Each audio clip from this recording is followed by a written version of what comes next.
हमारे साथ हैदराबाद के सांसद और एमआईएम चीफ असदुद्दीन ओवैसी हैं। ओवैसी साहब ने मुरादाबाद में नमाज को लेकर जो विवाद हुआ था उस पर काफ़ी क्रिटिसिज्म किया उत्तर प्रदेश पुलिस की। अब उत्तर प्रदेश पुलिस, मुरादाबाद पुलिस ने कोर्स करेक्शन किया है। सर, उन्होंने एफआईआर को खारिज कर दिया है, मुरादाबाद में जो एफआईआर दर्ज की गई थी। नहीं, ये एक सही और टाइमली फैसला मुरादाबाद की पुलिस ने लिया है और मैं उम्मीद करता हूं कि वो मॉब के प्रेशर में आकर ना सिर्फ मुरादाबाद बल्कि पूरे उत्तर प्रदेश में एफआईआर रजिस्टर नहीं करेंगे और वहां पर जो नमाज़ पढ़ने की इजाज़त या नमाज़ पढ़ने का सिलसिला जारी रहेगा। ये सही फैसला लिया आपने। मैं तो कहा भी था कल आपसे कि 1980 में उन लोगों में एक एग्रीमेंट हुआ था, पूरा साइन डॉक्यूमेंट्स है और गैर ज़रूरी के इस तरह का एफआईआर रजिस्टर हुआ, मगर ठीक है, सही फैसला लिया गया है। तो मुरादाबाद में आप मानते हैं कि उत्तर प्रदेश पुलिस ने सही फैसला लिया, बाकी जगहों पर भी ऐसे? पहले फैसला गलत लिया गया था, जो एफआईआर दर्ज किया गया था। अब जो फैसला लिया गया है एफआईआर को वापस लेने का, वो सही फैसला है और उम्मीद करते हैं कि फ्यूचर में, मुस्तकबिल में कहीं पर भी मॉब के दबाव में आकर कोई एफआईआर किसी पर दर्ज नहीं होगा और वहाँ पर जो लोग नमाज़ पढ़ रहे थे उनको नमाज़ पढ़ने की इजाज़त रहेगी। क्योंकि एक बात समझिए आप कि जुमे की नमाज जो होती है वो कॉन्ग्रीगेशनल प्रेयर होता है और फजर, मगरिब, इशा में ही इमाम साहब इमामत करते आवाज़ से और लोग पीछे नमाज़ पढ़ते। सिर्फ ज़ोहर और असर की नमाज में इमाम साहब जो है वो रिसाइट नहीं करते और तीसरा, इस जगह पर कोई लाउड स्पीकर भी नहीं लगा हुआ है। तो ये तो भाई आर्टिकल 25 का बुनियादी हिस्सा है मेरे, और गैर ज़रूरी कि इसको एक इस तरह से एक कंट्रोवर्सी क्रिएट किएगी जो उसकी ज़रूरत नहीं थी। हाल में हमने देखा था सर, लखनऊ के एक मॉल में नमाज को लेकर विवाद हुआ। भोपाल के भी एक मॉल में ऐसा ही विवाद शुरू हो रहा है कि अगर मॉल में एक रूल है कि इस यहाँ पर कोई रिलीजियस प्रेयर या एक्टिविटी नहीं होना चाहिए तो उन पर क्रिमिनल सेक्शन नहीं लगता, उन पर सिविल लायबिलिटी का सेक्शन लगता है। तो हर चीज़ में आईपीसी को इस्तेमाल करना गलत है।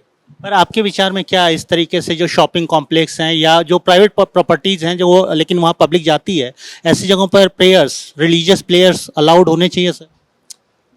अब ये तो प्राइवेट प्रॉपर्टी का तो प्राइवेट ओनर्स डिसाइड करेंगे, मगर अगर आप एयरपोर्ट्स पर देखेंगे तो एयरपोर्ट में एक प्रेयर हॉल जगह है जहाँ पर आप नमाज भी पढ़ सकते, अपनी इबादत भी कर सकते। मगर अब प्राइवेट जगह का प्राइवेट लोग डिसाइड कर लें, अपना रूल पोजीशन क्या है उनके ऊपर है वो।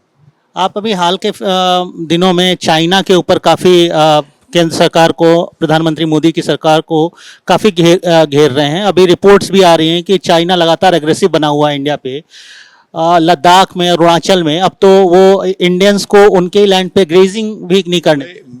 आप लोग गवाह हैं कि मैं कंटिन्यूसली इस बात को कह रहा हूँ कि चीन हमारी ज़मीन पर घुस गया है, घुस रहा है। अब हद ये हो चुकी है कि हमारी जो ज़मीन है जहाँ पर हमारे लोग अपने जानवर को लेकर जाकर ग्रेजिंग करते, उनको चरवाते हैं, उस ज़मीन पर चीन आने नहीं दे रहा है। अरे भाई, भारत की ज़मीन पे चीन की इतनी हिम्मत कि हमारी ज़मीन पर हमारे लोगों को, हमारे जानवर की ग्रेजिंग को रोक देगा।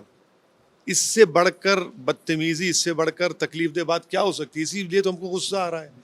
मेरी ज़मीन है भाई, चीन के चीनियों के बाप की ज़मीन नहीं है वो। मेरी ज़मीन पर आप मेरे जानवर को मैं नहीं, कहाँ लेके जाऊँगा? इसीलिए हम कह रहे हैं कि आखिर क्यों नहीं भारत के प्रधानमंत्री इस बारे में, उनकी सरकार कुछ कहती है।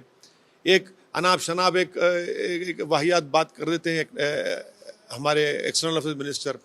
दूसरी बात ये कि मैं जानना चाह रहा हूँ भारत सरकार से, ख़ास तौर से हमारे प्रधानमंत्री से, कि भाई कितने गांव वहाँ पर चीन घुस चुका है, वहाँ पर कितने गांव मुतासर हैं, कितने किलोमीटर चीन अंदर घुस गया भारत की ज़मीन में? वो 8 किलोमीटर है या 10 किलोमीटर है? बताइए हमको, क्यों आप हमको गुमराह कर रहे हैं?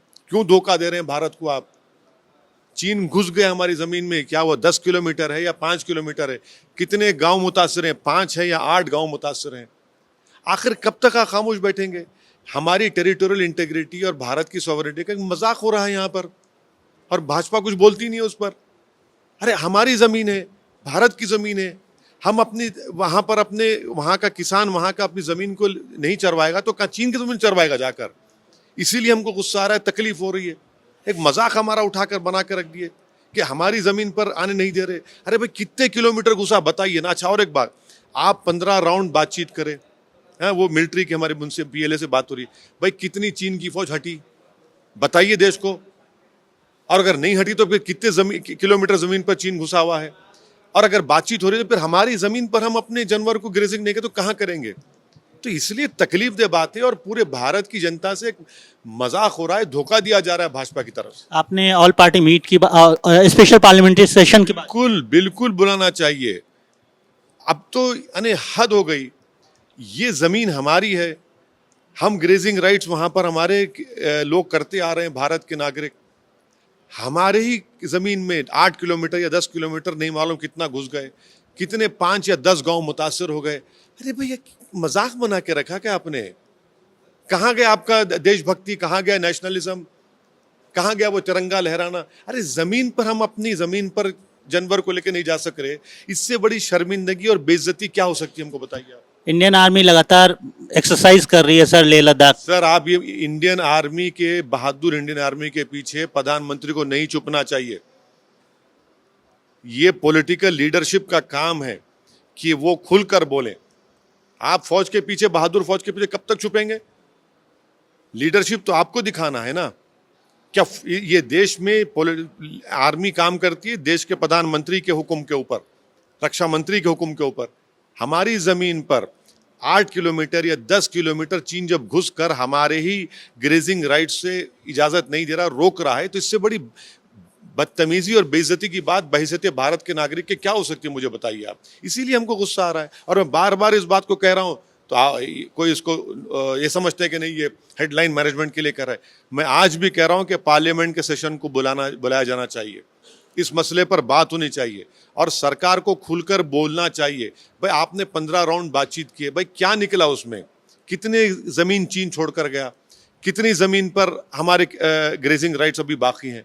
बताएं देश को कि कितने गांव मुतासिर हैं, 5 या 10 गांव।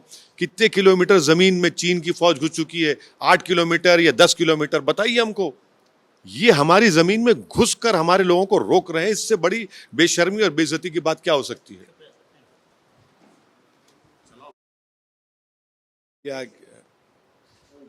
ऑस्ट्रेलिया के एक पूर्व प्रधानमंत्री, एक्स प्राइम मिनिस्टर आकर भारत में कह रहा है कि चीन हमारी जमीन पर इंफ्रास्ट्रक्चर बना चुका है और वापस नहीं जाएगा। ऑस्ट्रेलिया का कह रहा है और हमारे प्रधानमंत्री मुंह ही नहीं खोलते उस बारे में।